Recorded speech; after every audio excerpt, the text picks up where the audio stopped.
Hello dears, welcome back.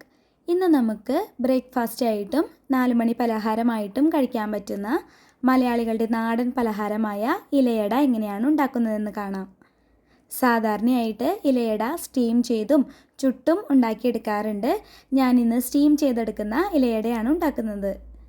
അപ്പോൾ നമുക്ക് റെസിപ്പിയിലേക്ക് പോകാം. ആദ്യം തന്നെ 1 കപ്പ് വറുത്ത അരിപ്പൊടി എടുക്കാം. ഇനി ഇതൊന്ന് കുഴച്ചെടുക്കണം. അതിനായിട്ട് അരിപ്പൊടി എടുത്ത അതേ കപ്പിൽ തന്നെ 1.5 ഗ്ലാസ് വെള്ളം ഒരു പാത്രത്തിലേക്ക് ഒഴിച്ചു കൊടുത്ത ശേഷം 1/4 ടീസ്പൂൺ ഉപ്പ് കൂടെ ചേർത്ത് കൊടുത്ത് ഒന്ന് തിളപ്പിക്കാൻ വയ്ക്കാം. വെള്ളം ചൂടായിട്ട് വരുമ്പോൾ 1 ടേബിൾ സ്പൂൺ നെയ്യ് കൂടി ചേർത്ത് കൊടുക്കാം. ഇനി വെള്ളം നന്നായിട്ട് തിളച്ച് വരുമ്പോൾ ഫ്ലെയിം ഓഫ് ചെയ്യാം.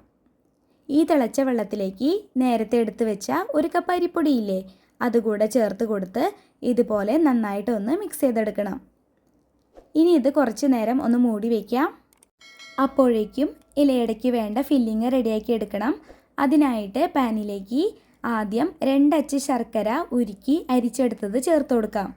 ഇതിലേക്ക് ഇനി 8 ടേബിൾ സ്പൂൺ നാളികേരം കൂടെ ചേർത്ത് കൊടുത്ത് ഒന്ന് ഇളക്കി കൊടുത്ത് മിക്സ് ചെയ്തെടുത്ത ശേഷം 1/2 ടീസ്പൂൺ ഏലക്കായും പഞ്ചസാരയും കൂടി പൊടിച്ചത് ചേർത്ത് കൊടുക്കണം. വീണ്ടും ഒന്നുകൂടെ ഒന്ന് ഇളക്കി കൊടുക്കണം. ഇപ്പോൾ നമ്മുടെ ഫില്ലിങ് ഇവിടെ റെഡി ആയിട്ടുണ്ട്. ഇനി ഇത് മാറ്റി വയ്ക്കാം. ഇപ്പോൾ ഒരു 10 മിനിറ്റ് കഴിഞ്ഞിട്ടുണ്ട്. ഇനി നമുക്കിതൊന്ന് തുറന്ന് നോക്കാം. ഇപ്പോൾ മാവിൽ ചൂടൊക്കെ കുറച്ച് കുറഞ്ഞിട്ടുണ്ട്. ഇനി ഇത് കൈകൊണ്ട് നന്നായിട്ടൊന്ന് കുഴച്ചെടുക്കണം. അപ്പോൾ നമ്മുടെ മാവ് ഇവിടെ റെഡി ആയിട്ടുണ്ട്. ഇനി നമുക്ക് ഇലയട ഉണ്ടാക്കാൻ തുടങ്ങാം. അതിനായിട്ട് ഇതുപോലെ ചെറിയ ചെറിയ പീസസ് ആയിട്ട് കട്ട് ചെയ്ത് വെച്ച ഇലയിലേക്ക് കുറച്ച് മാവ് ഇട്ട് കൊടുക്കാം. എന്നിട്ട് കൈയൊന്ന് നനച്ച് കൊടുത്ത ശേഷം മാവ് നന്നായിട്ട് ഇലയിൽ പരത്തി കൊടുക്കണം. ഇതുപോലെ എല്ലാ ഭാഗത്തേക്കും നല്ലപോലെ പരത്തി കൊടുത്ത ശേഷം കൈകൊണ്ട് ഇതുപോലെ ഒന്ന് വടിച്ചെടുക്കുകയാണെങ്കിൽ പരത്തി കൊടുത്തതിൽ കൂടുതലായിട്ട് നിൽക്കുന്ന മാവില്ലേ, അത് നമുക്ക് മാറ്റിയെടുക്കാൻ പറ്റും. അപ്പോൾ ഇലയട ഉണ്ടാക്കുമ്പോൾ നല്ല തിന്നായിട്ടും കിട്ടും. ഇനി ഇതിലേക്ക് ഫില്ലിങ് വെച്ച് കൊടുക്കണം. ഞാനിവിടെ 3 ടീസ്പൂൺ അളവിൽ ഫില്ലിങ് ഇതുപോലെ പരത്തിയിട്ട് കൊടുക്കുന്നുള്ളൂ. നിങ്ങൾക്ക് മധുരം കൂടുതൽ ഇഷ്ടമാണെങ്കിൽ അതനുസരിച്ച് കൂടുതൽ ഫില്ലിങ് ഇട്ട് കൊടുക്കാവുന്നതാണ്. ഇനി നമുക്ക് ഇല ഒന്ന് അടച്ചു കൊടുക്കാം. ഇത്രയേ ഉള്ളൂ. ഇതുപോലെ തന്നെ ബാക്കിയുള്ളതെല്ലാം റെഡിയാക്കി എടുത്തിട്ടുണ്ട്.